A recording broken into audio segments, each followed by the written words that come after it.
The first speaker is Andrei Sipos about quantitative results on the method of average projections. Thank you for the introduction.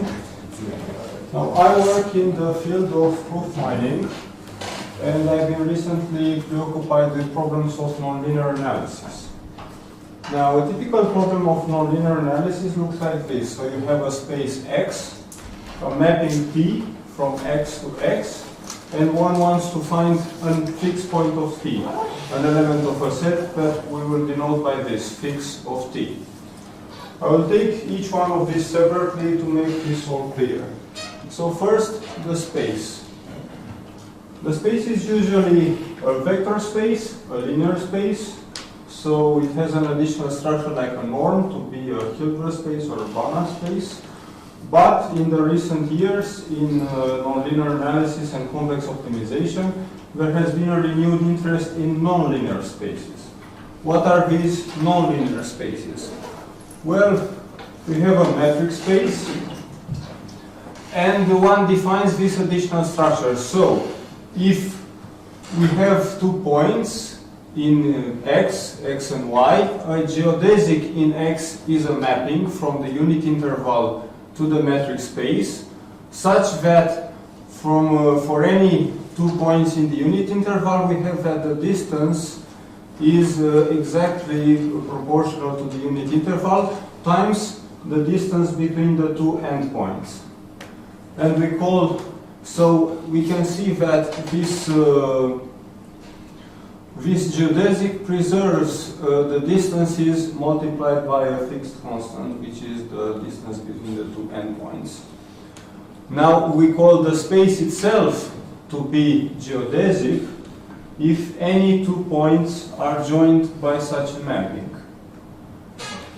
And in addition, we call this space to be cut zero if it is geodesic, so for any 2 points there is such a mapping, and for any such geodesic and for any z in X and t in the unit interval, we have that this condition holds, this inequality.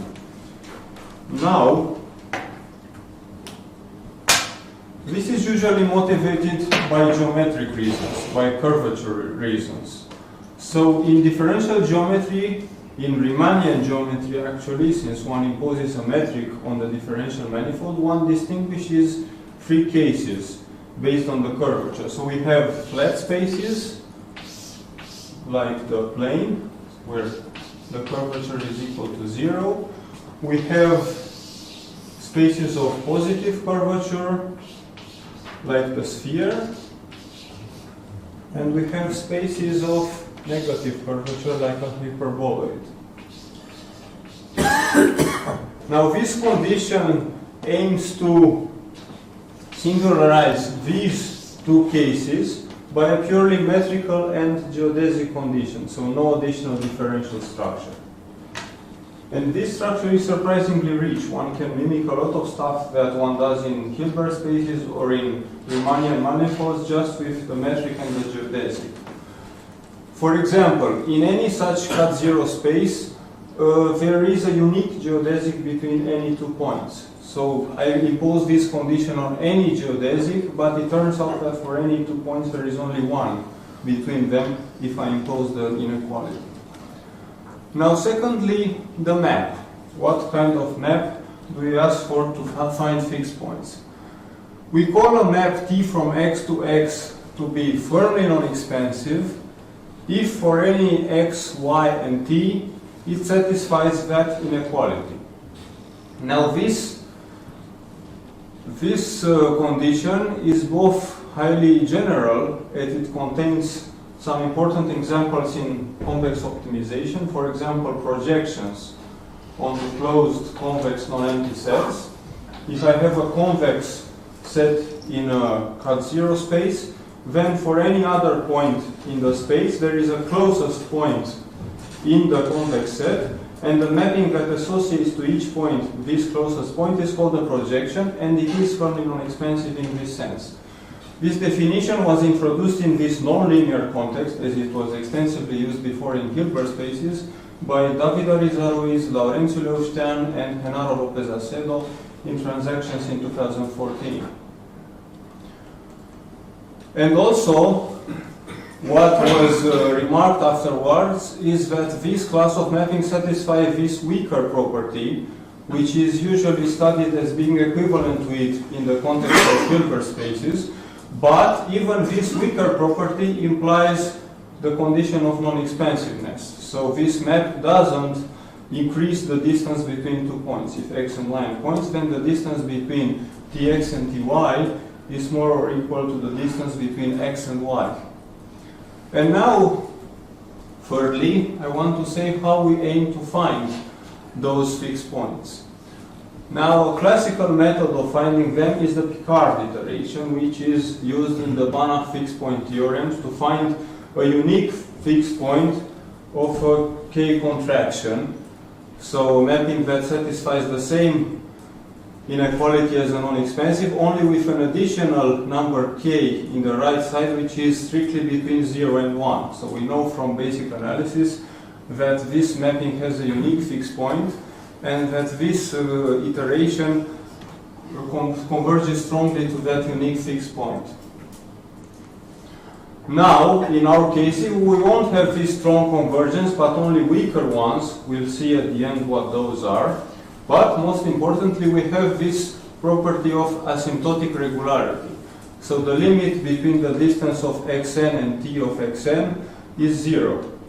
The intuition behind this is the following. So convergence means that we are getting closer to a fixed point.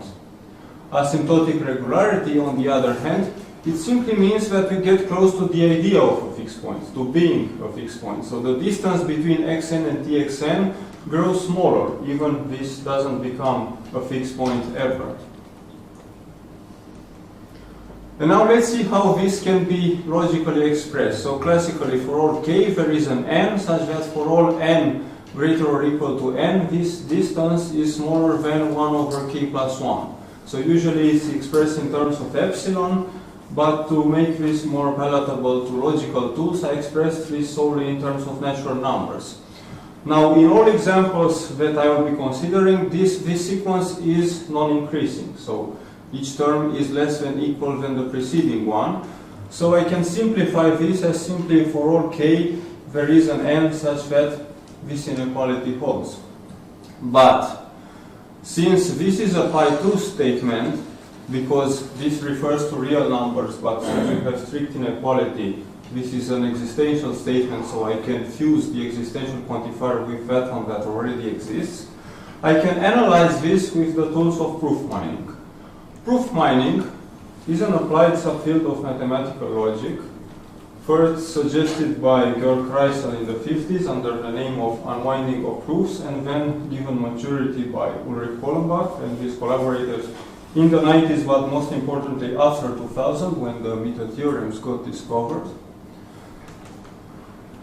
Its goals are to find explicit and uniform witnesses or bounds to statements in ordinary mathematics, and also sometimes to remove some premises that are found to be superfluous. How does it do that? By analyzing their proofs using tools such that modified realizability, the negative translation, the dialectica interpretation, and so on. For example, here, what we would want proof mining to do, to find a formula for the n in terms of the k, and perhaps some other parameters, but as few as possible to make this highly uniform. And let us see what results have already been obtained in this area of firmly non-expansive mappings, both from a pure analysis viewpoint and from a proof mining viewpoint.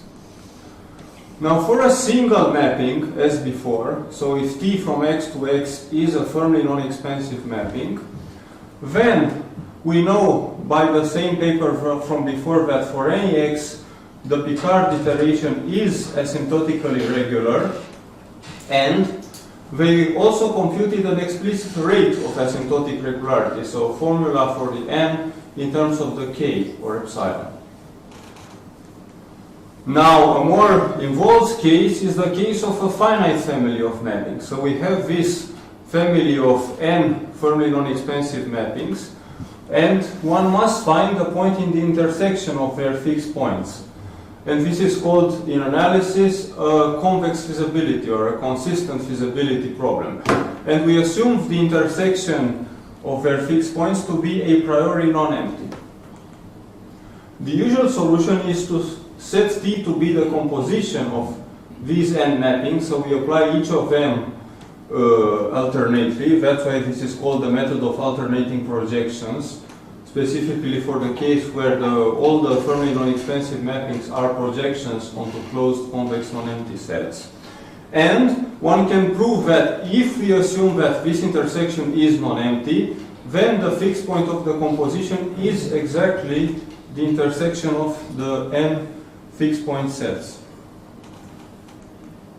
Now we don't know if this composition is also firmly non-expansive, but there is a slightly more general notion called strongly non-expansive mappings, which is closed under composition in Hilbert spaces. And for this class of mappings, Brook and Reich proved the asymptotic regularity for any initial point x. And since they proved it for strongly non-expansive mappings, they only assumed that the fixed point of the composition is non-empty and not necessarily the intersection of the n fixed point sets. And for reasons that we will see immediately, we'll call this a problem of intermediate feasibility. The same problem was studied in cut-zero spaces only for two mappings, but they satisfy that slightly more general property P2. And the pure result of asymptotic regularity was obtained by David Ariza-Ruiz, Lopez-Acedo and Nicolae in the Journal of Optimization Theory 2015, and an explicit formula was found by Kohlenbach and the latter two authors in 2017. And now let's see what this explicit formula is to get a taste of what proof mining can obtain. So, the additional parameter that we need is only this, b, which is a bound on the distance between the initial point and an arbitrary fixed point that we select in the beginning. So if we have b, we can set this formula that is really simple. The only interesting part is this exponential, which comes from some iteration of comprehension axiom. And if we set the n to be exactly this phi of epsilon, this is exactly the needed rate of asymptotic regularity. A more general case than this is the problem of inconsistent feasibility, where we don't even impose the fixed point of the composition to be non-empty, but we require each Ti to have approximate fixed points. So that is, for any epsilon, there is a P, such that the distance between P and T of P is smaller than epsilon. Now this was studied in Hilbert spaces by Bauschke, who proved this asymptotic regularity only for the case of being projections. The more general case was proven by Heinz Bauschke, Victoria Martin Marquez, Sarah Moffat and Chang-Fu Pang in 2012. And Kohlenbach, in a recent paper announced at Wolfach, found explicit polynomial rates for this, I think of degree 8 it is, in terms of k. And one uses for this inconsistent feasibility problem some extensive tools of maximal monotonicity in Hilbert spaces, such that the Minty theorem or the Brezis-Haro theorem, which are not yet available in cut-zero spaces. We don't have yet a workable theory of maximal monotonicity, so the problem remains open in that general case. Now, an alternate way of solving these feasibility problems, we don't form the composition, but rather a convex combination of the two mappings. So in Hilbert spaces, this is well defined. One just have n weights between 0 and 1 such that their sum is 1. We form T to be the convex combination and we iterate it like before. We do a Picard iteration. And what is interesting is that one can prove asymptotic regularity for this method by reducing it to the previous method by a trick. And let's see what the trick is. We construct an additional Hilbert space by doing the set theoretic power n of H, but we put another scalar product on this composite Hilbert space, namely by that formula. So in this new scalar product, we take care of what the weights are to construct it. In this product, in this power Hilbert space, we look at the diagonal. The diagonal is the space or the subspace of points of the form x, x, x, x, x, where x is in H. This is a subspace which is clearly isometric to the original space, and since it is closed, convex, and non-empty, it admits a projection that we denote by Q. Q can also be given explicitly as Q of x1, xn being the sum of lambda I xi, I from 1 to n, on each component j of the new space. In addition, we form a new operator U, which is simply the concatenation of the n Fermi non-expansive mappings, and we remark immediately by using this definition that Q composed with U is an operator of this diagonal space that is simply the isometry, the original T translated by this isometry. And this idea was used by the four authors cited before to prove the asymptotic regularity for the inconsistent feasibility case using this method of convex combinations, also known as the method of average projections.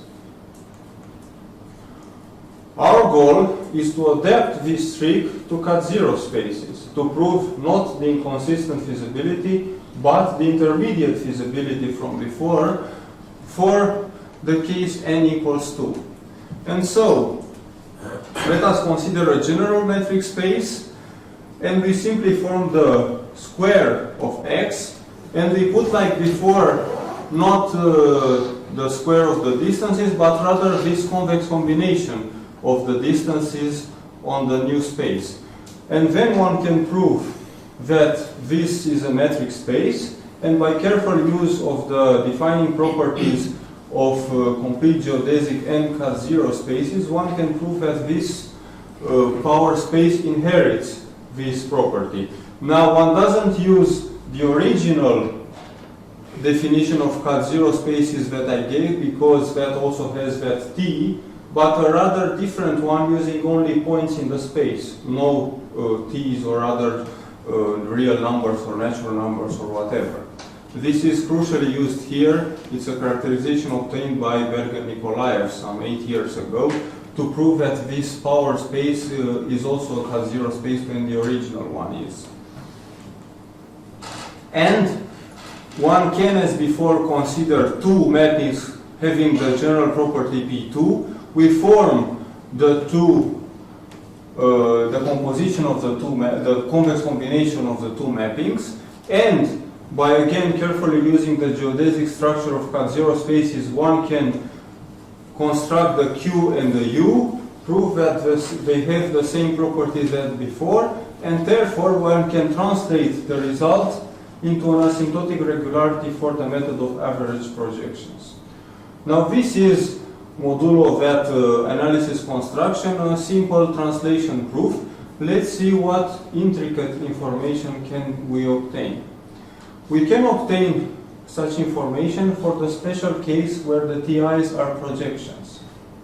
So we won't only obtain a rate of asymptotic regularity, so how close a point is to being a fixed point, but rather we will try to find how close are the iteration points to the idea of being this member of a best approximation pair. So what does this best approximation pair mean? Well, we have A and B, two closed convex non-empty subsets on which the two TIs will be the projections on. We form the distance between A and B as the infimum of all possible pairs of A and B. And we denote by SAB the set of pairs x star and y star such that they minimize this distance. Now, of course, this mapping always exists because of convexity. These pairs always exist by reasons of convexity. They are not always unique, since, for example, if you have two lines, one could have many best approximations between two lines, but we can find them using the algorithm. And for the composition case, this was obtained even in a quantitative case by the three authors from before. So we now see that for all n greater than a formula that depends on epsilon, on the b from before, and on a new additional parameter m. M being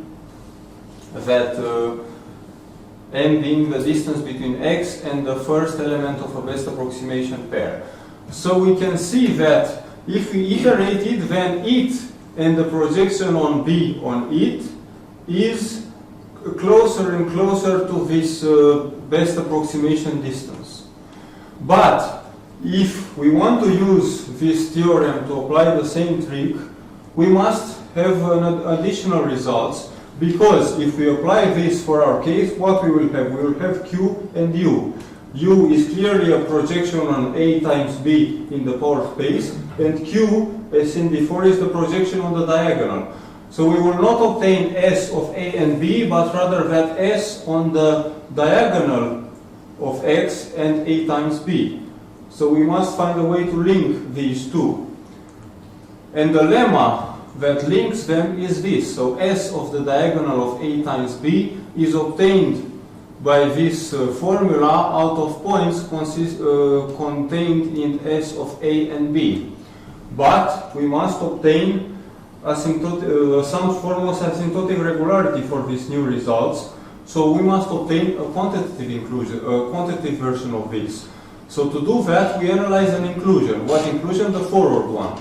So if WAB of x are in the left-hand side, so this WAB minimizes the distance in the lambda space, then we have that AB minimize the distance in the ordinary space. So this is what we obtain in the forward inclusion. Now to analyze it, we must write each of these in a quantitative way.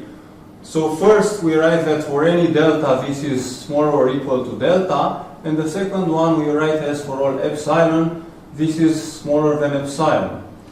Now what we should do is to obtain the delta in terms of the epsilon, but we also have some additional points which are quantified, and therefore we should look at the proof. And if we look at the proof, we see that in the antecedent only two instances of the general instance are used. So we only use the antecedent for these values of x prime, y prime, and z prime, and for those values. So if we replace the antecedent by namely two antecedents like a Herbrand disjunction, then we can push all those a, b, y, z, because they are all universally quantified, to the front, and then we can obtain by proof mining results the two deltas in terms of the epsilon, and we can replace them by simply one delta by taking the minimum.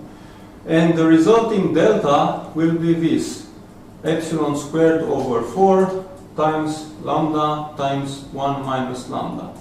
And if we put that together with the other results, we obtain that this convex combination algorithm also approximates best approximation pairs with this rate of approximation. In addition, we also obtain some pure analysis results not yet amenable to the techniques of proof mining. Namely, as I said in the beginning, we don't have strong convergence, but rather a weak form called delta convergence, actually equivalent to that called weak convergence in Hilbert spaces.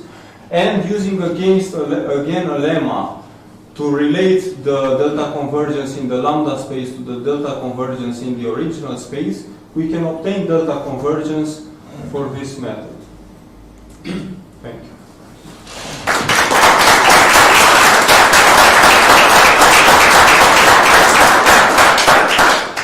Yeah, thank you very much for this very nice talk. Other questions? Remarks?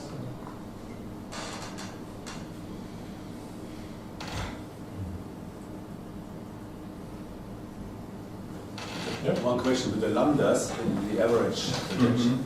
Do you choose them or how you? I prove this for any lambda. For any lambda. This is for any lambda. Between 0 and strictly between 0 and 1. So that's why this final value depends on the lambda. Okay. But eventually we'll in applications. One chooses 1 over 2, for example, okay, just something like that. Yes. Can you show the final bound with these numbers?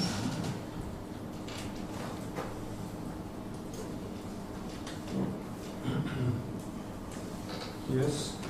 Yeah. Yeah. So, I mean, implicitly it's because they have to be strictly in 0, 1. You need a distance from 0 and a distance Yes, from 1. exactly, Of course, yes. it's hidden in this fraction that you find. Yeah. Okay. Other questions? Remarks? Not then let's speak again.